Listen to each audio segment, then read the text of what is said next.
look at this gorgeous dawn behind us. It's around 6 a.m. We've just left Bermagui at first light. It's so beautiful, there's not much wind, and we've got 40 miles to go to Bateman's Bay today.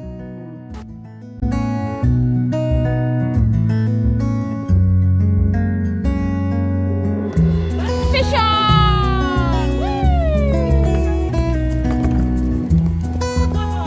Yeah, done, Ian. It's a little stripy mackerel. Stripy tuna.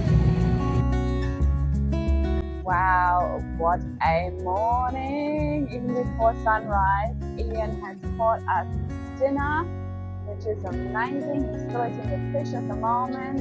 We've had hot cross buns for the Easter, and it is a gorgeous day.